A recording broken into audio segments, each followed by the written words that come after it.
Shalom, shalom, shalom. Je suis l'apôtre Nola Dédé. J'espère que vous allez bien. Moi, je vais bien par la grâce de Dieu et je viens prier que la grâce de Dieu soit avec nous, que la puissance du Saint-Esprit soit avec nous, que l'onction de Dieu soit avec nous au nom de Jésus de Nazareth. Je viens vous faire cette vidéo. Je suis à Bruxelles, en Belgique. Alléluia. Pour notre veillée de prière du 28/07/2023. Ce sera la première veillée de prière à Bruxelles. Depuis l'année passée, nous faisons des veillées de prière à Paris. Et là, ce sera à Bruxelles que nous allons faire cette veillée de prière. Et cette veillée de prière, c'est à Anderlecht. Donc, en commentaire, je vous mettrai l'adresse. Je n'ai pas calé ça dans mon esprit. Donc, et dans la barre de description. Donc, que ce soit sur YouTube, que ce soit sur Facebook, où vous allez suivre cette vidéo. C'est une grande nouvelle. Je suis vraiment tellement excitée de ce que le Seigneur fait. Donc, je suis déjà sur place pour préparer la veille de prière. Et nous allons prier. Et je vous annonce encore une bonne nouvelle à toutes les personnes qui sont aider à Bruxelles. C'est que, en fait, à partir de septembre, nous aurons notre église Temple International Ciel et Vie à Bruxelles. Donc, ce n'est pas la même adresse où on va faire la veillée ici. Ce sera à une autre adresse où nous aurons des cultes. Amen, amen. En semaine, les dimanches, un jour en semaine. Les dimanches, non pas les dimanches, les samedis. Et une veillée par mois. Donc, tous ceux qui quittent souvent Bruxelles pour venir aux veillées à Paris, là, vous aurez vos veillées sur place. Bon, vous pouvez venir si vous voulez. Il n'y a pas de souci. L'onction ne se gâte pas. Hein? L'onction, l'overdose d'onction et de présence de Dieu ne fait du mal à personne. Donc, je suis venue donc vous annoncer cette bonne nouvelle afin que vous vous préparez déjà pour cette veillée. Nous allons commencer à 21h. Je pourrai recevoir certaines personnes qui viendront et le soir, nous allons prier. Le thème de notre veillée de prière, c'est quoi? C'est que toute arme forgée contre toi sera nulle et sans effet. Pourquoi ce thème-là? Vous savez, les gens pensent que la vie, c'est le hasard. Les gens pensent que la vie, c'est le jeu. D'autres pensent que la vie, c'est les amusements. Nous avons un ennemi qui est cruel. Un ennemi qui est méchant. Et qui est le chef d'une armée horrible. Beaucoup de personnes qui disent que nous voyons le diable partout. C'est pour ça que nous sommes toujours en train de faire le combat spirituel, en train de prier, en train de ceci, à parler d'autre chose. Soit ces personnes sont sorcières, soit ces personnes sont ignorantes. Quand tu as déjà été victime de la sorcellerie, quand ça t'a déjà touché comme ça, tu ne vas pas jouer avec ta vie. Tu ne vas pas t'amuser. Quand tu connais d'où tu sors, tu ne vas pas jouer avec ta vie.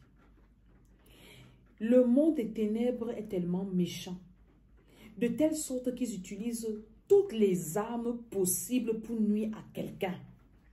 L'arme peut être humaine. On peut mettre quelqu'un sur ta route pour venir te nuire. Aujourd'hui, j'ai écouté l'histoire d'une personne qui était déjà bien. Et le diable l'a connecté à une autre personne qui est venue la détruire. J'ai écouté ça aujourd'hui, j'avais la chair de poule. Quand on parle d'armes forgées, l'arme peut être humaine. C'est-à-dire que le diable prépare quelqu'un depuis le monde des ténèbres. Ou bien un démon entre en quelqu'un seulement pour venir finir avec toi. Vous ne savez pas ce que c'est. Le diable est méchant. Toute arme forgée contre toi doit être nulle et sans effet. J'ai vécu quelque chose il y a quelques heures. Cette nuit, le Seigneur m'a dit, lève-toi et prie. Tout le matin, le Seigneur m'a réveillé de prier. J'ai prié, je ne savais pas pourquoi je priais. Le diable avait déjà préparé une arme pour m'attaquer. Et la façon dont j'ai vu comment le Seigneur m'a sorti de là. Pourquoi? Parce que Dieu m'avait réveillé de prier pour échapper au piège de l'ennemi. Notre ennemi utilise toutes les armes possibles pour nous détruire, pour nous égorger, pour nous nuire. L'arme peut être un problème dans lequel on te plonge. Tu entres là, tu ne sais même pas que c'est le problème. Mais c'est quand tu es déjà enfoncé que tu te rends compte que ça avait l'air tellement simple. Donc c'est un problème. Toute arme forgée contre toi, ça peut être une maladie. Ça peut être un envoûtement. Ça peut être une imprécation. Ça peut être un problème financier. Un problème contre toi. Ça peut même être sur les médias. Toute arme forgée contre toi doit être nulle et sans effet. Ça peut être un mensonge qu'on fabrique. On colle ça sur toi là. Comme la femme de Potiphar avait fabriqué son mensonge et collé sur Joseph. Il n'y a que Dieu seul pour enlever ça. Parce que tu vas dire aux gens comment qu'elle ment. Il n'y a que toi, elle, Dieu et le diable, vous quatre qui connaissez, qui dit la vérité, qui ment. Toute arme forgée contre toi dans ton lieu de service, dans ta famille, dans ton entourage, dans le monde des ténèbres, toute arme forgée contre ta vie doit être nulle et sans effet. Ça peut être une arme mystique, même dans tes rêves. On vient t'attaquer. Il y a des personnes, quand elles dorment, on vient l'assommer un goudin comme ça. C'est une arme satanique qu'on peut préparer pour finir avec toi. Ça peut être le poison qu'on peut préparer pour venir te donner. Ça peut être un poison spirituel qu'on peut verser, que tu viens traverser, qu'on peut te donner à manger. Ça peut être un poison, une mauvaise nouvelle qu'on vient empoisonner ton esprit avec. Ça peut être un poison que tu respires. Toute arme forgée contre toi. Le monde des ténèbres, la Bible dit qu'ils vont devenir ingénieux au mal. C'est-à-dire qu'ils auront une telle capacité à inventer le mal pour détruire. Comment est-ce que je vais dire? Avoir une telle capacité, avoir une telle force, avoir de telles idées machiavéliques, démoniaques pour venir te détruire. J'ai écouté un homme de Dieu qui racontait une histoire. Écoutez-moi très bien. Il était en train de dire aux gens d'avoir le discernement. Moi, j'écoute les hommes de Dieu. C'est très bien. Aujourd'hui, j'étais à l'église. Aïe, aïe, aïe. Il y a un homme de Dieu qui a prêché son message. J'étais tellement bien dedans. Il était en train de parler de Moïse, Aaron, le rôle de chaque personne à l'église autour du visionnaire. Non, il a trop bien prêché le message là. Cet homme de Dieu là. Et j'étais assise comme ça, j'étais bénie. Vous savez, parfois c'est bien, nous qui prêchons là. On a seulement envie d'aller s'asseoir comme quelque part, comme ça. Quelqu'un prêche, toi aussi tu reçois. On prie aussi, tu reçois. Nous qui passons le temps à prier pour les gens, nous avons aussi besoin de prière parfois. Hein. Nous avons aussi besoin qu'on nous rende le ministère. Ça nous fait du bien. Donc aujourd'hui, j'ai passé une très très bonne journée dans la présence de Dieu. Alléluia. À l'église Réveil des Nations. Je pense que c'est ça. Réveil de la foi. Ici en Belgique. Et c'est dans le bâtiment de cette église-là que nous allons faire notre église Temple International. C'est Lévis.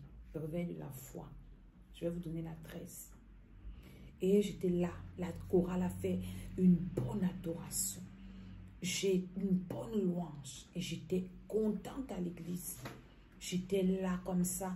Comme j'écoutais. J'étais heureuse. Et le Seigneur m'a béni. Alléluia. Donc, maintenant l'homme de Dieu, ce n'était pas celui que j'ai écouté aujourd'hui. Un autre homme de Dieu disait. Il disait aux gens que nous devons avoir le discernement. En fait, tout ce que je viens souvent dire dans mes vidéos ici, quand j'écoute un autre homme de Dieu dire ça, ça me fait trop du bien. Comme la dernière vidéo que je vous ai faite, et l'homme de Dieu était en train de dire comment, quand on va dans les hôtels, comment est-ce qu'il faut prier, pour prendre possession, patati patata. Il disait qu'il faut demander à Dieu le discernement. C'est très important. Et ne pas embrasser tout le monde. Demandons au Seigneur de nous révéler toujours l'identité spirituelle des gens. Et c'est ce que je dis toujours dans mes vidéos ici. Il raconte l'histoire d'une dame pour qui il prie. La dame était avec son mari, un bon couple bien. Ils s'entendaient avec leurs enfants. Et donc cette dame était avec son mari. Ils menaient leur petite vie avec leurs enfants. Tout était bien. Un jour, une femme vient. Elle n'a pas approché le mari. Elle a approché la femme. Elle vient voir la maman, la femme du monsieur. Elle commence à lui raconter comment son couple, ça ne va pas. Peut-être c'était un couple même pasteur, hein, je ne sais plus. Comment ça ne va pas, comment entre elle et son mari, il y a plein de choses il n'y a plus d'entente, des incompréhensions. Et la dame a été touchée par l'histoire de la dame-ci. La femme a insisté, elles sont devenues des amies, des copines. La femme a commencé à lui donner des conseils, à prier pour elle, à la soutenir. Maintenant, la femme venait déjà dormir chez elle pour faire des veillées de prière. Et après, les enfants commençaient déjà à se côtoyer. Et en fait, la relation est devenue sérieuse. Elle aidait sa cour à mettre la paix dans son foyer. Un jour, le mari de cette dame-ci qui est bien, fugue, il disparaît de la maison. Il a fait beaucoup de temps. La dame ne sait même pas où son mari est parti. Le mari qui a amené souvent les enfants à l'école, papa est parti, on ne sait pas où. Il a fugué. C'est elle maintenant qui amène ses enfants à l'école. Un jour, elle amène ses enfants à l'école. Elle a failli mourir. Qu'est-ce qu'elle va regarder? Elle voit son mari qui amène maintenant les enfants de l'autre femme-ci à l'école. Elle regarde. C'est comment? Et l'autre femme-ci arrive. Elle trouve que sa copine-ci, c'est elle qui a récupéré son mari. Donc la fugue que le type a fait, c'est qu'il est parti rester avec la dame-ci qui venait se plaindre que son foyer s'est cassé. Elle a donc fait le scandale et tout, que mince. Donc toi, tu venais me poser tes problèmes. Donc moi, je t'ai aidé. Moi, j'ai prié pour toi. Donc c'est toi qui es venu gâter mon foyer. La femme était dépassée, elle a fait le scandale. Et donc, comme elle a donc fait le scandale, l'homme lui dit que comme tu m'as humilié et tu m'as fait un scandale public, c'est fini entre toi et moi. Comme ça que le type a fait le divorce. Quand il fait dans le divorce, il va rester avec la dame-ci. Il met tout le bien au nom de la sorcière femme-ci. 2 ans après, il meurt. Dont la femme-là, aujourd'hui, souffre avec ses enfants. L'autre sorcière-ci a tout récupéré. Et le pasteur dit qu'il est en train encore de prier avec la femme-ci pour que Dieu ait pitié d'elle pour la relever. Voilà une âme que le diable peut utiliser pour venir te détruire. Il passe par quelqu'un. La ruse vient faire pitié ici. Moi-même, j'ai été victime de beaucoup de choses comme ça. Mais mon bon cœur ici, Dieu a utilisé ça pour me sauver aussi. Il n'a pas permis que j'arrive quand même au drame comme ça là. Des personnes déguisées qui viennent à côté de toi. Et toi, tu as pitié.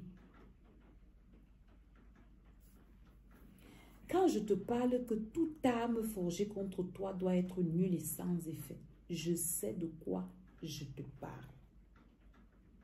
Je sais de quoi je te parle. Ce n'est pas le jeu. Le diable peut fabriquer n'importe quelle arme. La gentillesse, la ruse, le mensonge. Quoi encore? Pour t'atteindre. Il peut même utiliser même l'argent. L'argent peut être une arme que l'ennemi utilise pour te nuire.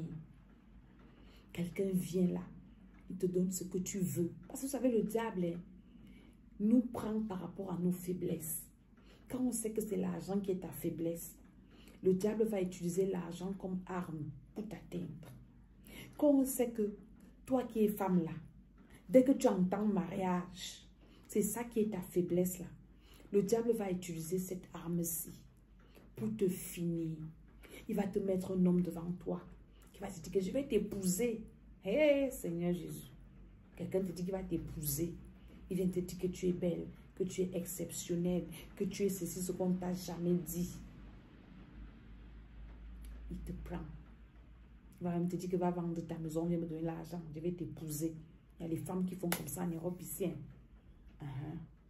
Elles sont dans les crédits comme ça, les dettes comme ça. Elles ont pris des crédits pour donner aux hommes, pour financer les hommes qui leur ont promis le mariage. C'est une arme. Peut-être ça ne t'est jamais arrivé. Et quand tu vois le titre de ma veille de prière ici, tu vas dire, ah, on a des armes de quoi? On n'a même pas encore vu quoi. Je viens te dire que pendant que tu es assis là, tu ne connais pas l'arme qu'on est en train de préparer contre toi. Pour finir avec toi. La personne que tu as à côté, là, tu penses que c'est ton ami. Tu ne sais pas que la personne là te calcule. Pour finir avec tes enfants, tu ne sais pas. Donc, pendant cette veille de prière, nous allons prier. Nous allons prier pour détruire toutes les armes confondues. Le Saint-Esprit est omniscient, omniprésent, omnipotent, quoi encore. Il va nous révéler toutes les armes que nos ennemis sont en train de forger pour nous atteindre. Le diable peut te utiliser le travail pour te détruire. Il peut utiliser les bonnes choses. Pas quand on parle de armes là, ce n'est pas seulement les mauvaises choses. Il peut utiliser les bonnes choses pour te nuire, pour te détruire. Toute arme forgée contre toi. Nous sommes au deuxième semestre de 2023. Nous devons détruire toutes les armes potentielles. Même ceux qui n'ont même pas encore pensé, fabriqué pour t'atteindre là. Ça doit être détruit au nom de Jésus. Donc je suis à Bruxelles là. Pour venir prier avec toi. Pour détruire toutes les armes. Déjà qu'ils ont utilisées avant. Pour te détruire. Si tu n'as pas encore détruit les armes là, ça ne va pas encore te détruire. Et les armes qu'ils sont en train de préparer, les armes en cours de téléchargement, tu dois détruire ça. Et nous aussi, enfants de Dieu, le Seigneur nous a aussi donné nos armes. Nos armes sont la prière, le sang de Jésus, le feu du Saint-Esprit. On a plein d'armes, beaucoup d'armes aussi. Donc nous allons détruire les armes de l'ennemi et nous allons user de nos armes que le Seigneur nous a données pour terrasser les armées sataniques. Donc, c'est une veillée de combat spirituel. Toi qui es en Belgique, toi, il y a des gens qui vont venir même de Paris parce que ce mois, on n'a pas de veillée à Paris. Le retard peut être une arme que le diable utilise pour te nuire. Nous allons briser ça. Et le Seigneur va te faire du bien. Donc, je répète, après cette veillée, à Bruxelles, à partir du mois de septembre, nous allons commencer l'église à Bruxelles.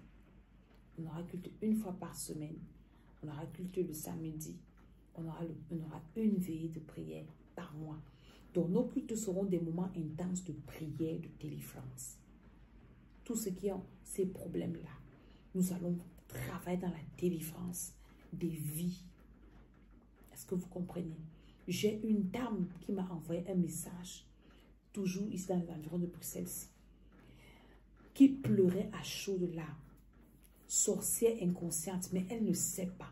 Quand je viens parler sorcière inconsciente, ces gens pensent que c'est amusement. J'ai une autre femme, servante de Dieu, depuis 20 ans, qui m'a envoyé le message, me disant que maman, je suis fatiguée, je sais Dieu, je délivre les gens, mais je mange dans les rêves, j'ai les couches de nuit. Je suis fatiguée pendant que je t'envoie ce message. Comme c'est une servante de Dieu, je ne veux pas te faire écouter son voix. Peut-être quelqu'un peut reconnaître sa voix. Elle dit, maman, Tété, je suis fatiguée. Quand je t'ai entendu, je priais, je jeûnais. Et je dis, Seigneur, donne-moi la solution. Le Seigneur m'a fait tomber sur ta vidéo. Elle m'a contactée. Je suis restée comme ça. Quand je tape ma bouche, les gens disent que, ah, tous les jours, les mêmes choses, tu fatigues les gens. Alors qu'il y a des gens qui ont ce genre de problème. Le Seigneur m'a encouragé par ce message. Et cette jeune dame qui m'envoie le message, elle dit, maman, je vais à l'église. Les gens ont les révélations que c'est moi qui détruis l'église. Que c'est moi qui chasse les gens à l'église. Que c'est moi qui bloque l'église. Le pasteur m'appelle. Le pasteur me dit, confesse. Je dis au pasteur, confesser quoi? Il dit que c'est toi la sorcière de cette église. Si l'église ne décolle pas, c'est toi. Il faut que tu confesses. La dame pleure. Elle dit au pasteur que je ne peux pas te dire un truc que je connais. Je vais seulement te raconter mes rêves. Dans mes rêves, voilà ce que je vois souvent. Voilà ce que je vois souvent. Le pasteur dit que tu mens. Elle me dit, maman, je suis d'abord quittée de l'église là. Je suis allée rester au quartier pendant des années.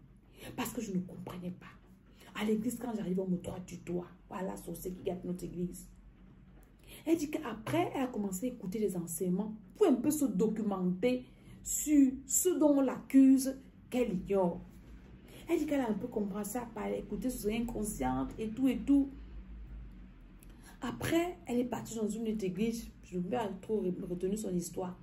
Elle dit qu'après, elle m'a dit, je suis revenue à l'église ici. Quand je reviens à l'église, le pasteur m'appelle encore. Que tu es déjà délivré. Elle dit, délivré même de quoi? Délivre-moi. Elle dit, est-ce que il faut que tu confesses? Tu n'as même pas encore confessé. Tu es une sorcière. C'est toi qui gâtes l'église ici. Et tu es déjà revenu encore. Elle me dit, elle dit qu'elle m'a envoyé le voice. Elle pleurait. Et je comprenais que c'est le Seigneur qui m'envoie le message que n'arrête pas de faire le travail que je t'ai donné. Délivrance de la sorcellerie inconsciente. Continue, n'écoute pas ce que les gens te disent. Le diable est en train de détruire des vies. Parce que c'est la sorcellerie la plus dangereuse. C'est une âme que le diable utilise contre toi. C'est-à-dire que, vous savez ce que ça fait que on te fait asseoir dans une église devant les gens au collège pour dire que c'est toi la sorcière et confesse pour qu'on te délivre. Et toi, tu ne sais même pas ce que tu vas confesser. On te dit que oui, tu sais, confesse, dis. La fille dit qu'elle veut dire quoi? La honte. Mais je vais faire comment? Je vais fuir l'église. Délivrez-moi alors. On ne peut pas délivrer si je ne confesse pas. Je vais confesser ce qu'elle ne connaît pas. Et c'est vrai qu'il y a plein de personnes comme ça qui ne connaissent pas. Il y a une dame un jour avec qui j'avais même prié avec elle, même avant d'envoyer un message. Elle dit que dans sa famille, sa soeur ou je ne sais pas, quelqu'un de la famille avait amené ses enfants à l'église, les petites nièces. Et arrivé à l'église là-bas, les enfants là sont partis confesser que c'est elle qui les a initiés à la sorcellerie. Elle les amène souvent. C'est elle qui... La fille était perdue. Elle me dit, maman, je tombe de nuit. La petite fille, elle dit que c'est elle. Elle dit, oui, c'est toi. C'est toi qui nous amène souvent. C'est toi qui nous a donné la nourriture la dernière fois. On est parti tuer elle. Et c'est toi qui avais tué. Et la femme est dépassée. Donc, dans toute la famille, c'est sa parole contre les paroles des enfants-ci. Elle demande que quand? Comment? On dit oui. Dernièrement, on était avec toi. L'autre là, tu expliques ça comment? Quand je te dis que viens, on prie. L'ennemi a des armes. Sophistiquées. Là, tu es perdu. Je dis que cette dame-ci, les deux dont je vous parle ici, elles sont troublées. On t'accuse d'une histoire, tu ne peux pas te justifier. Il n'y a que le diable, Dieu, qui connaît si c'est avec toi ou pas. Comment je suis sorcière et je ne connais pas? La sorcellerie inconsciente, c'est une arme terrible que le diable utilise. Dans la veille de prière, s'il ne rate pas ça. Et donc, pendant nos cultes, nous allons seulement faire des cultes de délivrance comme ça. Pour que les gens soient libres de servir leur Dieu. Alléluia. Donc, quand tu vas écouter cette vidéo, partage-la massivement. Partage-la massivement. Je n'ai pas l'adresse sous les yeux parce que je ne vois pas très bien. Pour que je te dise, Kabo Shata Brikotaya et Karabashita. Que je te dise bien l'adresse quand je vais te dire. Kabo Kata Kushanda. Là, je n'ai pas du tout ça sous les yeux. L'adresse de la veille de prière, mais je sais que c'est à Anderlecht. Amen, amen. Donc je vais mettre ça dans les descriptions et toi-même tu vas regarder. Alléluia. Donc, que le Seigneur te bénisse. Toi qui es à Paris, là, pour venir à Bruxelles faire là, comment on prie ensemble ici. Et maintenant, à Paris, le 9e mois, c'est notre mois de baptême. Donc, le premier vendredi de septembre, c'est le premier, hein, on a veillé de prière à Paris. Et à la fin du mois de septembre, nous avons baptême. Toutes les personnes qui veulent se faire baptiser, Amade va vous baptiser au 9e mois-ci. Alléluia. Donc, continuez à suivre mes chaînes pour voir un peu toutes les annonces, les programmes que je ferai. Et le Seigneur va vous faire beaucoup, beaucoup de bien. Quand vous allez voir mon visage, je vous parlerai de votre destinée, de votre éternité. Mon ministère, c'est un ministère de délivrance. Chacun a son couloir. Là, c'est mon couloir. Donc, cherche ta délivrance. Je vais toujours te rappeler que ta délivrance est très importante. Le manque de délivrance peut te faire perdre ton éternité. C'est très important. Imagine-toi que la nuit, s'il y a un enlèvement, toi, tu as des couches de nuit. Tu vois que tu vas aller au ciel. Hein? Réponds-moi. Elle dit qu'enlèvement, la trompette sonne pendant que toi, tu as les couches de nuit. Tu vas partir au ciel. Souillé. Pendant que la trompette sonne, toi, tu manges dans les rêves. Ou tu égorges dans les rêves. Tu vas aller au ciel. Il faut chercher ta délivrance. Jésus revient bientôt. C'est très important. La délivrance participe à la sanctification de ton âme et de ton esprit. Et aussi, il est vrai que je nous demande d'être sanctifié l'âme, le corps et l'esprit. Donc, si ton âme et ton esprit ne sont pas sanctifiés, sans la sanctification, personne ne verra le Seigneur. Donc, chacun a son couloir, chacun a son devoir que Dieu lui a donné de préparer les hommes et les femmes à l'enlèvement. Moi, mon devoir de préparer les hommes et les femmes à l'enlèvement, c'est de les amener à être délivrés. Hein? À délivrer de l'homme intérieur. C'est ça, la sanctification qu'il te faut. Donc, que le Seigneur te fasse du bien. Invitez massivement. Je vous attends à cette veillée de prière. Nous allons passer des moments excellents dans la présence de Dieu. Au nom de Jésus-Christ de Nazareth, je dis Amen, Amen, Amen. Shalom.